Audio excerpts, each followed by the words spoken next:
Ashama akkam jirtu hordoftoota Kuyyuu Miidiyaa. Nageenyi badhaadha. Eeyyeen egaa hordoftoota keenya har'as qophii tokkoon isiniif dhufneerraa hamma dhuma qophii keenyaatti nu waliin turan affeerraa keenya. Qophiin keenya har'as kaayyoo warra yaada badiinsaa qabatanii paarlaamaa dhufanii fashalaa'eeraa jetti. Akkuma beekamu guyyaa har'aa muummeen ministeera Dr. Abiy Ahmed gaaffii mana maree bakka bu'oota uummataa keessaa ka'anii fi raggaasisa bajataaf marii akka gaggeessan guyyaa kaleessaa miidiyaa garagaraan ibsamaa ture. Kanumaan wal qabsiisanii warri ergama diinaa tarkaanfachiisan miseensa mana maree ta'an yaada badiinsaa fi yaada faallaa hedduu qabatanii akka dhufan bira ga'ameera. Gaaffiiwwan jarreen yaada badiinsaa tarkaanfachiisan kuni gaaffiiwwan isaan kan gaafatan irraa faallaa ture. Akka fakkeenyaatti kaasuuf bakka buutota paartii abiin kan ta'an gaaffii gadigaloo gaaffii paarlaamaa sana hin madaalle oduu mandara keessa naanna'ee odeeffamu hedduu gaafachaa turan. Kan nama dhibu yoo jiraate namni quuqama sabaa qabu paarlaamaa bal'aa uummataa kana irratti gaaffiin gaafatamuu qabu silaa gaaffii mandara keessaa osoo hin taane gaaffii waaltaawaa gaaffii biyyattii kana akka biyyaatti tarkaanfachiisutu gaafatamuu qaba ture. Hamma beekaan dhirsaaf mooqoo akkuma jedhamu paartileen morkattootaa kan abiinis ta'ee warreen kaan gaaffii isaan gaafataniif gochaan badii isaan uummata bal'aa kana gidduutti gadi bu'anii hojjetan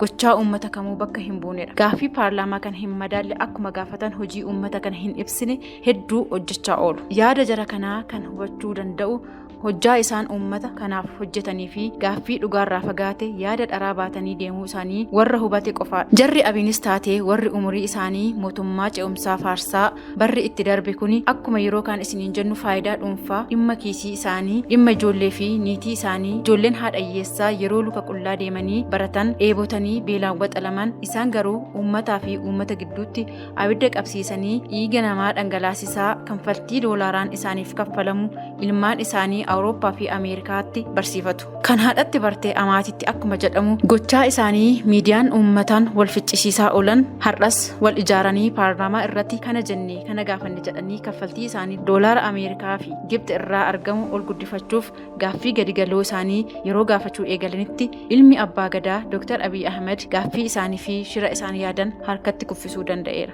Tokkoon miseensa paarlaamaati ofiin jedhan luka isaanii tokkicha paarlaamaa keessa kaawwatanii luka isaanii tokkicha ammoo faannoo keessa kaawwatanii warra biyya kana balleessuuf yaalan luka isaanii kan biraa ganda ergamtuu shanee dhiiga nama qulqulluu dhangalaastuu dhaabbatan warra asii fi achi fakkaatanii juuntaa wajjin shubbisaa oolan warra shigiggir mangistiidha jedhanii biyya keenya balleessuuf yaalan waliin nagadanitti hamma isaan ga'utti deebii quubsaa fi barsiisaa ta'e itti kenneera. Ni qoromna garuu hin mo'amnu. Itoophiyaan gara badhaadhinaatti deemaa jirti. Daandiin gara badhaadhinaatti geessu gabaabaadha garuu walxaxaadha. Kana milkeessuuf tokkummaa fi wal utubuu gaafata. Daandiin gara duubaatti deebisuu dheeraadha garuu walqixxaataadha. Gara duubaatti deebi'uun diigamuu fi mucucaachuudhas. Kanaaf hunduu yoo danda'e biyya isaa Itoophiyaa gara badhaadhinaatti deemaa jirtu kana haa utubu. Yoo dadhabe ammoo haa dhiisu malee gadi qabuuf ifaajuu hin qabus jedhan muummichi ministeera Dr. Abiy Ahmed. Ittuma dabaluunis oduu mandara keessaa mana bunaa irratti odeeffamu as fidanii gaaffii godhanii gaafachuun xinnummaadha. Kuni mana maree bakka bu'oota uummataati malee mandara mitis jechuun itti fufanii caatii quufanii mirqaanuun dhugaa hin jirree fi hamii geggeessuun fudhatama nama hin argamsiisus jedhaniiru. Kanumaan wal qabsiisee warri umurii isaanii guutuu mootummaa ce'umsaa yookiin shigiggir mangistii ijaarra jedhanii umurii isaanii fixaniifis akkas jedhaniiru.